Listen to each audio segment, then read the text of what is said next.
السلام علیکم ورحمۃ اللہ وبرکاتہ۔ آگے بڑھنے سے پہلے اس ویڈیو کو لائک کریں، شیئر کریں اور کہانی سنو چینل کو سبسکرائب کریں۔ میں آپ لوگوں کے لیے چھوٹی چھوٹی خوبصورت سبق آموز تحریریں لاتی رہتی ہوں۔ آج جس ٹاپک پر ہم بات کریں گے وہ ہے بکاری مائنڈ سیٹ۔ ہمارے پاکستان میں بڑھتی ہوئی غربت کی اصل وجہ کیا ہے؟ کیا اس کی وجہ محنت سے انکار تو نہیں؟ ہم جانیں گے اس ویڈیو میں۔ ویڈیو کو مس نہیں کرنا، اینڈ تک دیکھنا ہے۔ تو چلیے بڑھتے ہیں اپنے ٹاپک کی طرف۔ پچھلے 4 مہینے سے جیب میں 25,000 ڈال کر گھوم رہا ہوں۔ فارم کو اندر سے ٹیپ اور چونا کروانا ہے۔ 1 لاکھ سے زائد آبادی کے گاؤں میں کسی کا موڈ نہیں یہ سب کرنے کو۔ اسی گاؤں کے کسی بھی چوراہے میں اگر 25,000 کا راشن بانٹو تو 15 منٹ سے پہلے لوگ اچک کر لے جائیں گے۔ یہ تجربہ بھی اپنی لیبارٹری میں کرنے کے بعد پوری تحقیق سے بات کر رہا ہوں۔ آپ بھی تصویریں سوشل میڈیا پر دیکھ چکے ہوں گے۔ جو لوگ فارم پر رہتے ہیں کل میرے پاس اپنے شناختی کارڈ لے کر آئے کہ کسی سرکاری نمبر پر SMS کر دو، سنا ہے مفت آٹا مل رہا ہے۔ میں نے کر دیا، مگر ساتھ یہ پیشکش دی کہ بجائے ان چکروں میں پڑنے کے یہ کام کر لو اور اپنی آمدن بڑھا لو، تو انہوں نے آگے سے ہنس کر دکھا دیا۔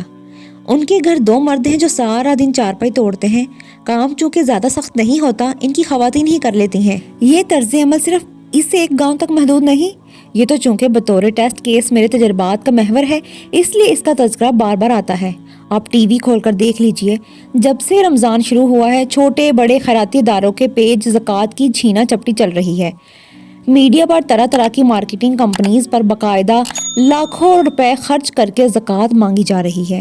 ان میں سے کتنے ہیں جو روزگار کے مواقع پیدا کرنے میں کوشاں ہیں؟ باہر دروازے پر روز 1 درجن سے زائد بکاری دستک دیتے ہیں۔ اکثریت ہٹی کٹی ہے۔ تھوڑا اور اوپر دیکھیے تو آپ کو IMF اور اپنے حکمران نظر آتے ہیں۔ IMF والے کہتے ہیں پہلے 4 دوسرے ملکوں سے مانگ کر اتنا پیسہ اکٹھا کر کے دکھاؤ، پھر ہم تمہیں کچھ مزید دیں گے۔ حکمران یہ ساری تذلیل برداشت کرنے کو تیار ہیں، مگر نہ تو اپنے خرچے کم کرنے پر آمادہ ہیں اور نہ ہی ملک کی آمدن بڑھانے کی کوئی تدابیر کا جوخم اٹھانے کو تیار دکھائی دیتے ہیں۔ ان سب کو غیرت مار کر کاسا اٹھانا کتنا آسان لگتا ہے۔ پیغمبر کی تربیت بلائے بیٹھے ہیں، جنہوں نے خیرات کی رقم ہاتھ میں تھمانے کی بجائے کلہاڑا ہاتھ میں دیا کہ جاؤ جنگل سے لکڑیاں کاٹو اور اپنی تقدیر خود بدلو، جنہوں نے مزدور کی مزدوری کو اس کے پسینے سے مشروط کیا۔ اقبال کا دیا تمام درس خودی بھی غالباً ان کے لیے نہیں بلکہ چائنا والوں کے لیے تھا، اسی لیے ان کا کچھ نہیں بگاڑ سکا۔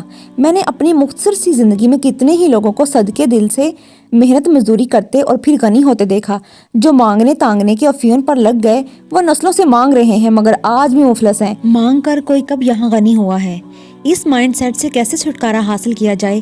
کیسے احساس پروگرام، بے نظیر انکم سپورٹ، لنگر خانوں، مفت آٹوں سے ہانگ کر لوگوں کو کھیت کھلیان، فیکٹری اور دستکاری کی طرف لایا جائے؟ ان سب سوالوں کا جواب تاحال میرے پاس نہیں۔ شاید ایک دن آئے جب ہر طرف سے بھیک ملنا مکمل بند ہو جائے تو بالا آخر لوگ مجبور ہو کر کام کی طرف آئیں۔ میں نہ بے نظیر پروگرام کے حق میں ہوں، نہ لنگر خانوں کے حق میں ہوں، نہ احساس پروگرام کے حق میں ہوں اور نہ مفت آٹے کے حق میں ہوں۔ حکومت کو چاہیے کہ لوگوں کو روزگار دے تاکہ وہ فقیر نہیں، خود کفیل اور خوددار بن جائیں۔ اس ویڈیو کو لائک کریں، شیئر کریں اور کامنٹ باکس میں اپنی رائے کا اظہار ضرور کریں اور اس چینل کو سبسکرائب کرنا مت بھولیے گا۔ ملتے ہیں نیکسٹ ویڈیو میں، تب تک کے لیے اللہ حافظ۔